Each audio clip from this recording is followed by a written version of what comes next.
Sometimes I don't gotta do it, but I do it nonetheless. עכשיו, רק שתדעו, בקטנה, אז עברתי באמת על כל מה ראיתי בדיוק את כל מה שלימדתי אתכם בדקדוק, ושיהיה ברור, אני יודע שאולי אתם לא מרגישים כך, זה סבבה, אבל אני אוכיח לכם את זה אחר כך שחור ולבן, we basically covered 11 items. So we only have 2 more items to go through. One of them is tenses, the other one is dangling modifiers. Guess what? We already talked about dangling modifiers, you just don't know that we talked about it. And I'll prove it in a second. And from now on, whenever you ask me a question that deals with sentence correction, or with, error ID, I'll tell you, hey, remember that we said this, remember that we said this. It's up to you to review the material. It's not my job. But you will see that you have, right now you have approximately 80% of the information to correct, you know how to correct 80% of the mistakes, and in 20 minutes you will know how to correct 100% of the mistakes. From that point on, it's just a matter of practice. Obviously, if I know something, you're absolutely right. If you know something, it's completely different to being able to correct something, right? Two completely different things, right? But this is where the practice comes in. And this is where your job comes in, to bring in questions, got it? So in addition to that, so we have McGraw-Hill 3D, but in addition to that, I'm going to give you guys McGraw-Hill grammar. It's going to be lessons 8 and 9. I'll give you the pages in a second. Yes, talk quickly. אתה תעבוד איתנו גם על פיסוק וכאלה? No, actually, no. It's basically, it stems from the grammar. So if, for example, we talked about a clause, right? We said that a subject and a verb is a clause. And we said if we have 2 clauses, we separate them using a comma, and we also have a conjunction somewhere, right? כן, אני ראיתי שימוש בנקודת פסיק, ואז הם הסבירו שזה כאילו, היה פסיק והטיח לבכל בנקודת פסיק, So, yeah, we'll talk about that, of course, specifically the semicolon. You know what, I'll explain about semicolon as well here. Now, quickly, a 4-digit integer wxyz in which only x, y, and z are each represent a different digit, is formed according to the following rules. נכון? אז פה בעצם כל אחד, זה מספר 4 ספרתית, כל אחד מ4 ספרות מייצגת ספרה שונה. Now, here's the deal. With these kinds of questions, if we're talking about a 4-digit integer, blah, blah, blah, you want to turn off the lights? Maybe it's going to be clear. Or can you see it? Can you see it better now? Yeah? Okay. So, just find something that works. למצוא תרחיש שעובד. Just find a scenario that works and then use it to eliminate answer choices if you have answer choices. In this case, we don't. 1. 2, we also said today that if we have a series of conditions, we need to start with the most limiting one, right? What is the most limiting condition here of 1, 2, and 3? What do you think is the most limiting one? X. Yeah, X needs to be many, many different things, right, together. But it is limiting on one hand. On the other hand, it's one equation with 4 variables is going to be very difficult. You know what? So I'm going to start with something simple. Let's say we're going to start with this. And then work our way. Got it? This is classic, Shai. We said that if we don't know a question, what do? We ask ourselves whether it's a must or a maybe question. If it's a must, we plug in comfy numbers. Or to eliminate, if it's a maybe question, we plug in answer choices in order to confirm. This is, by the way, a must question, exactly. However, I do not have answer choices which I can eliminate. Never mind, still, plugging in comfy numbers is going to work. Question, what is the most convenient number to work with? 0, plus minus 1, right? So maybe I would have started here, for example. I would have said that W is a 1. But here's the deal, W cannot be 1. This, if you were to ask me, this is the most limiting one. Why? Because there is a difference of 5. Exactly, there is a difference of 5 between 2 digits. A digit has to be between 0 and 9. A 9. Got it? So there aren't many possibilities. So yes, I knew the rule, but I didn't know that literally what it meant is that I should have started working with this. Not to mention the fact that if W is a 1, that means that Z is a minus 4, which is absolutely impossible. So W has to be bigger than... W has to be, 5 or more. now, 5, exactly, 5 or more. Now, is it possible to say that W is a 5? Yeah. Yes, because Z then is going to be 0, and it's perfectly possible for a number to end with a 0 for a 4-digit number. Mind you, it cannot start with a 0. Got it? So if W is a 5 and Z is a 0, right? W is a 5 and Y is a 4, right? So Y is a 4, and X is, well, the W which I found, a 5, the Y which we found, which is a 4, and the Z which we found, which is a 0. So X is going to be equal to a 9. What do you think? That's exactly the question I wanted to ask. Rubik, do you guys think that it has to be that number, Rubik? No. Yes. Yes, it does have to be that number. Why? Because if the X is bigger than 9. What is the building block of everything? The W, right? We start with the W. Let's assume that the W were 6. Then the Z would have been a 1.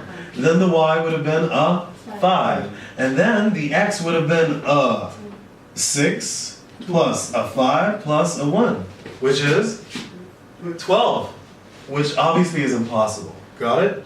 Because a digit has to be between 0 and 9. Got it? That's it. That is what I wanted to teach you here. The digits that are represented by letters, just find something that works. It works every single time, even if I were to have answer choices. Just a sec. Question. אז ללכת מהמקביל ביותר? Exactly. From the most limiting condition, then move your way up. Move up the ladder. Go ahead, one last remark. Yes, that is the only way to solve this question. I told you at the beginning of the course that almost all the questions are solvable using math. Almost. 95% of the questions are solvable using math. This is one of the other 5%. I'm very happy that you saw this. It's no, absolutely not. 95% and 70% are solvable using plug-in numbers. Got it? Only if you have both of them can you cover all of the questions on the examination. It took me many years to understand that, but it makes perfect sense, especially if you look closely at the answers. Okay, good. Moving on. So now, please open the McGraw-Hill. Please open McGraw-Hill. On lesson 8, which page was it on, please? Can you tell me?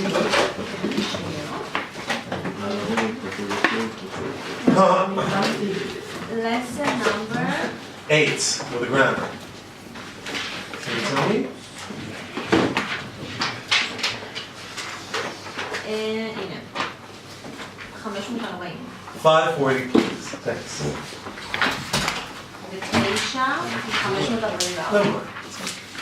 So, the McGraw-Hill is going to be pages 440 through 449. גם 7 לא, זה רגע. מה זה השבע? לא ראיתי שוב. לא, אז את זה רציתי, סליחה, את זה רציתי. 536, my mistake. 536, this is the guy I wanted. 536. אז גם את 8 וגם את 9. 7. I'd suggest that you stay here, actually. I don't have to do the writing section. I'm sorry? I don't have to do the writing. Oh, okay, cool. Actually, it's nice to know it, you know, but up to you. Bye-bye. 7, 8, 9. Yeah. Now, here's the deal. 7 and 8 are exactly the same thing. And Tal, you look at it and it looks, quiet please. So right now we're on page 536. Please turn to page 536. Now you look at it and it looks daunting. Daunting? Ma'ayim. Daunting. But in fact, all of these next 8 pages are solvable by using one simple concept. Please write it down. התיאור והדבר המתואר חייבים להיות מה? שווים.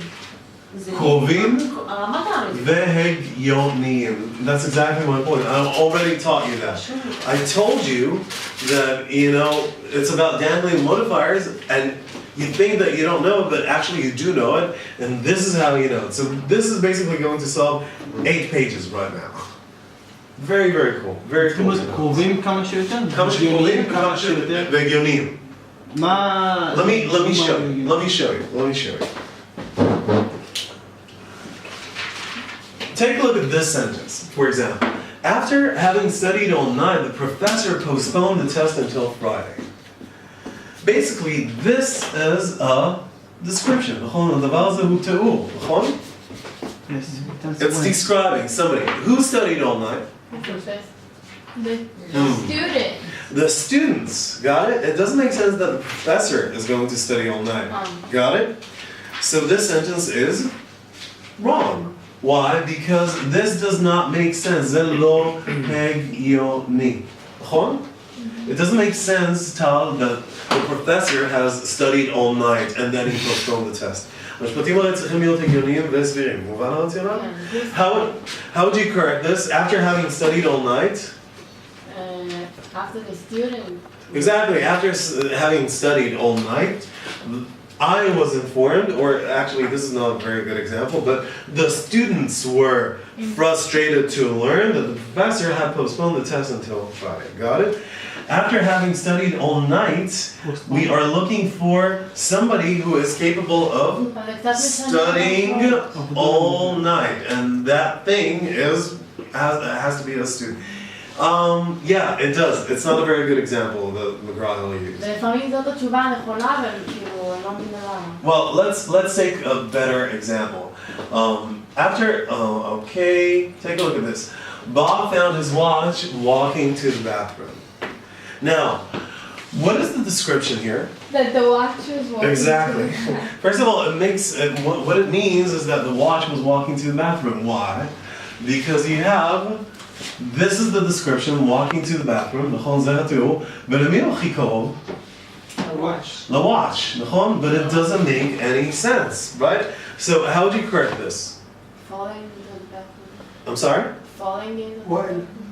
While Bob was walking to the bathroom, he found his watch. That's it. Got it? And then... לא הבנתי, חשבתי שהוא מצא את... כן, בתוך האסלה. לא. הולך בתוך האסלה. כן. על הקצה כזה. לא. Got it? So what is new here, if you already knew this? In fact, what's new here is this. I think I also... Did we talk about running down the street, comma, my half Yes, we did. So we already covered that. Got it? דנו בזה, ואני שוכחת. That's not my business. Right? It's לא, not... כולם שכחו, זה נכון? Okay, so... Yeah, no, actually. So here's the deal. If you have a sentence and you have a verb and you have an ing and the sentence continues, but there's no doer here. There's no doer here. Remember that this is just a description. זה תיאור. בסדר? דיברנו גם על זה. אם יש לכם משפט עם ing, בסדר, אבל אין בתוך הקבוצה הזו של מילים מישהו שעושה את הפעולה. אז זה בעצם רק תיאור. זה פשוט תיאור. והתיאור הזה, מה אני יודע לגביו? שהוא חייב להיות קרוב לדבר המתואר, והוא חייב להיות הגיוני. אני לא יכולה להגיד, Bob found his watch while he was walking. Fantastic. You can. Why? Because the minute that you said while he was walking, you introduced the word he. That is why walking to the bathroom is just going to be associated with he. So that is okay. Usually I'll be like while walking to the bathroom. No. While walking to the bathroom, what? Who is walking? Bob found his watch. Bob found his watch, that's fine. No, while walking to the bathroom, comma, Bob found his watch. found his watch. While walking to the bathroom. No, that's not good.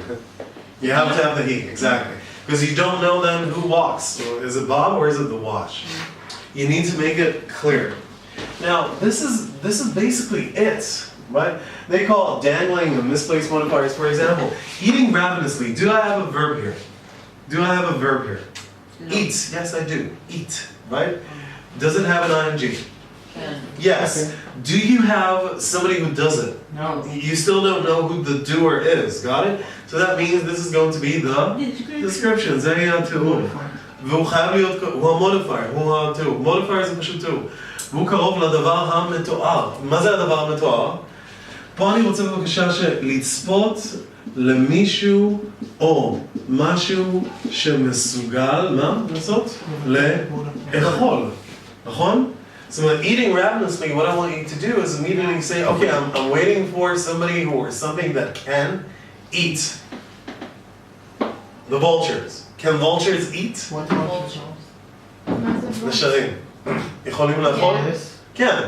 So it's good. יש vultures, יש נשר ויש נצים. איגל, אני חושב שזה נצים. לא, איגל זה נשר. American Eagle. איגל זה נשר. איגל זה עם הזה, לא? זה נשר. לא, בולד איגל זה עם הראשים. אני חושב שזה נשרים, אני כמעט בטוח. באמת? לא משנה, לא עקרוני, אני לא נכנס. It's something that is capable of eating. Got it? Therefore, this sentence is okay, right? Because these two are as close together as possible. That's it, basically. Everything that you have from this point onward is the same exact concept. For example, take a look, page 540. תסתכלו שנייה בבקשה בעמוד 500 הזה. ועוד פעם, אני מעודד אתכם, כן, תביאו כל שאלה שאתם רוצים. אתם לא שואלים מספיק שאלות מגוברת. אתם יודעים מה? השיעור הבא נעשה רק, לא נתקדם בחור, נעשה רק שאלות שלכם. כן. לא, לא, ממש לא. כן, כן, ממש כן. ככה, כי אני החלטתי. ככה, אני החלטתי. נגיד, כל פעם שיש לי שאלה, אני מסתכלת, אני לא מסתכלת, אני מסיסה בתיבות, ואז אני מבינה בעצמי. אני מבין, לא, אין צורך, תגידי, זה לא משהו. תסתכלו על זה בבקשה. As a physician, quiet please. As a physician, this is a description, נכון? זה בעצם תיאור. אין לי פה מישהו שהוא physician. מה זה physician? לא, זה physicist. physician זה רופא. כן? כן.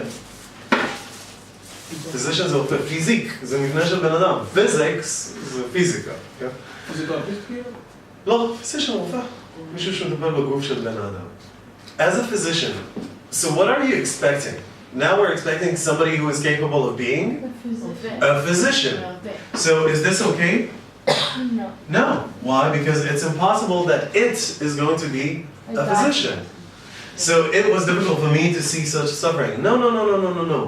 So how would you start? As a physician, I found it difficult to see such suffering. מצוין.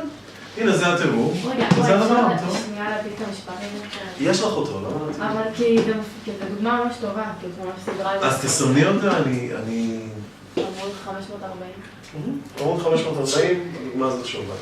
זהו, העיקרון הזה רק חוזר על עצמו. Now, they use, for example, tal, they use the word appositives. They use misplaced and dangling modifiers. Listen, it took me a lot of time to realize how to teach it in the simplest way possible. So sometimes people see all of these terms and they think, hey, wait a minute, I don't know it. Nonsense, of course you know it. Take a look at this, for example. A splendid example of late synthetic cubism. איך הייתם מתרגמים את זה לעברית? דוגמה נפלאה לקוביזם סינתטי מאוחר. נכון. בלה בלה בלה. מה אתם מצפים עכשיו שיהיה אחרי הפסיק? תיאור של זה. לא. מה זה אומר? אתם מחפשים משהו שיהיה דוגמה לקוביזם, נכון? A splendid example of blah blah blah. So now give me the example, the thing that is an example. מובן אותי לה? What do you have here instead? Picasso. What is Picasso? Picasso is a person. Got it? So it doesn't make any sense. מובן אותי לה? זו חייבת להיות דוגמה. דוגמה לא יכולה להיות איש. זה לא, התיאור הזה הוא לא הגיוני. הוא אמנם קרוב לאיש, אבל הוא לא הגיוני עם האיש. איך מתקנים את זה? זו תכונה של האיש. לא, האיש הוא לא דוגמה לזרם באומנות. It doesn't make any sense. שימו לב, a splendid example of late synthetic cubism, Picasso painted 3 musicians in the summer of 1924. מה הדוגמה כאן? The 3 musicians, שזה שם של מה? שם של? יצירת אומנות. איך אתה יודע שזה שם של יצירת אומנות? He painted this, and it's also in non-italicized. כל הדברים, כל הכתב האחרון האחר הוא מוטה. זה לא מוטה. בדרך כלל הכתב המקורי הוא לא מוטה, ואז יש לך שם של יצירת אומנות, אז הוא יופיע כמוטה, נכון? So a splendid example of late synthetic cubism, 3 musicians. מובן אותי לה, זאת תהיה הדוגמה. זה לא ש 3 musicians are people, זה שם של יצירה, והיצירה הזו היא דוגמה. דוגמה טובה. יש? וזה כל מה שיש לכם פה, all over the place, וכן צריך לדעת את זה. אבל אל תבקשו ממני באמת, אני רוצה גם שתבינו את הרציונל שלי. אני לא רוצה לחזור על אותו דבר מאות פעמים. זה כל העיקרון, אנשים פחות מוכשרים מכם הצליחו לעבור על זה. יש עוד דבר אחד שהייתי רוצה לעבור עליו, ואני אנחנו כנראה נמשיך עד 5, בסדר? זו בעיה? אתה מחמיץ את זה? אכפת לכם אז אם נעשה את הטנסס, אני רוצה לעשות את זה טוב, זה ייקח לנו בערך 20 דקות טובות. זה בסדר אם נעשה את זה שיעור הבא? אוקיי. טוב, אז בואו ננצל בכל זאת את הכמה דקות האלה לעוד שאלה משיעור הבית, יש משהו? לא עשית את השאלה שהייתה. יש שאלה לגבי שהוא אומר שמשהו אמרת עם שי, נראה לי שהוא שאל אותך משהו על השלמת מילים, ואז הוא נתן לדוגמה שהוא הסתכל בדרך כלשהי, בשיטה כלשהי. אל תחזור עליהם, זה לא מומס, שנייה. אני לא רואה. נכון? אמרת לו השלמת מילים ונתת לזה דוגמה שהסתכלת על זה בשיטה כלשהי וזה לא... זה מאוד, אני רוצה משהו מאוד ספציפי. הבנתי את זה איכשהו שיש שיטה להסתכל על השלמת מילים, על השורש, או משהו כזה? לא, אין שיטה. קדימה, יש משהו, תביא... לא, שכאילו אמרת שאם חסרה מילה, כל פעם אתה תסתכל אם שלילית או חיובית. לא, אמרתי שזה טיק, זה לא קודם, זה לא היה תרשים זרימה. לא, זה לא היה 1, 2, 3, לא, זה לא. זה היה טיק, אלה היו טיקים כלליים, זו בדיוק הנקודה, אין שם משהו שתמיד עובד. אם כולם היו עושים את זה. פספסתי את הטיפ. כן. הרבה פעמים ניתן לנחש משמעות את המילה החסרה על פי המשמעות החיובית או השלילית. אז לפעמים אנשים לא יודעים בדיוק... של המשפט או של המילה? בדיוק. על פי ההקשר, אתה יודע שאתה צריך הקשר שלילי, ואז בתשובות יש לך תשובות D ו-E, למשל חיוביות. אז אתה מעיף אותן. ואז אתה מאמר על 1, 2, 3, אבל כמובן היה יותר טוב לדעת מה המילים האלה. בסדר? אבל זה פשוט, זה מאוד מאוד הגיוני. כן, עוד מישהו, שאלה. אתם לא בסדר, צריכות להיות לכם יותר שאלות. אז זה מעמוד 536 עד 543, בסדר? תעברו, תעשו את זה, תשאלו אותי כל דבר קטן שם שלא ברור. שיעור הבא אני לא מתקדם בחומר, הנה, העול הוא עליכם. אתם צריכים להביא שאלות, תביאו כמה שיותר שאלות מילוליות. נעבוד על טנסס, סליחה? כאילו, אין לי, אמרתי לך למה, כי אני מסתכלת על התשובה. לא, אז אני רוצה שתשאלי אותי, יניב, איך הייתי יכולה לדעת מראש מה התשובה יכולה, בלי להסתכל על התשובה. בדיוק. כן. אפשר גם בשיעור הבא לעבור על שאלות מהדפים? בוא תן לי בבקשה שאלה אחת. וואי, יש לי יש משהו? קדימה, אז בואו ניקח שאלה שלך, שאלה שלך. שאלה 7. מאיפה? איזה דף? האחרון שחילקת. מה זה? וואי, יש לי מלא. איזה נושא? איזה averages? שאלה 7? קדימה. מה הם עשו? אז... לא, זה לא זה. סליחה? אני אגיד לך מאיפה זה רגע. אולי מהקומבינציות של השאלה? זה בריוויו פייג' שלי, אני אגיד לך מה זה. ועשו לי טובה, תרגעו, הכל, אתם בידיים די טובות, אל אנחנו תלחצו. חסרי ביטחון. אל תדברו בשם כולם, אני רק אומר שאם יש מישהו שגם מרגיש לא בנוח, רילקס, הכל בסדר. אני לא סתם אומר לכם את זה. אני חושב שקיבלתם ממני תחושה של אדם יחסית אמין, לא הייתי אומר לכם סתם. שאלה 7 בדף הסתברויות. אוקיי. Combinations of probability, question number 7. והאישיו זה לא הבנתי מה רוצים ממנו. אוקיי, let's look at it, please. Human. יותר. Loading. שאלה מספר 7. תראי לי יותר, תראו.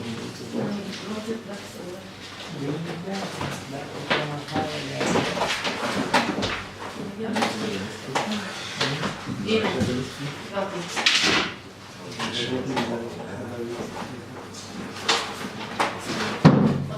לא, זה בסדר, נראה שזה בסדר. כן. שאלה מספר 7. כן, שאלה, יופי שאלת את השאלה קצת קשה. טוב. So question number 7. How many ways are there to arrange 8 books on a shelf if 3 of them are identical? Stop. 8 ספרים על מדף, אמרנו כמה שלבים יש לנו, 1, 2, 3, 4, 5, 6, 7, 8, נכון? כמה שאלות יש לסדר 8 פריטים בשורה? 8 עצרת, נכון? למדנו את זה. נתתי לכם אפילו את הנוסחה, זה אין עצרת. כולם מסכימים? Now, remember what we said at the end? We said that the 4th stage is to ask, does the order matter? נכון? האם הסדר משנה? שימו לב מה קורה כאן. אומרים לכם כש-3 of them are identical math books, and 2 of them are identical quantum physics books. Now, it's difficult for me, I don't know exactly what to do, but I don't know what to do, I ask myself, maybe this is a must question. Plug in comfy numbers, right, or comfortable scenarios. Now, 1, 2, 3, 4, 5, 6, 7, 8. Let's say I have math 1, math 2, and math 3. These are the 3 identical math books. Question. Tell, if they change order, let's say this is math 3, math 1, and math 2. Doesn't matter. No. It doesn't matter. Why? Because they are identical. What did we say if the order doesn't matter? We need to? No. Divide. No, the other way around. The other way around. We need to divide by Divide the number of the choices. number of items factorial, right? So if 3 don't change places and you don't care about their places, you divide by 3 factorial.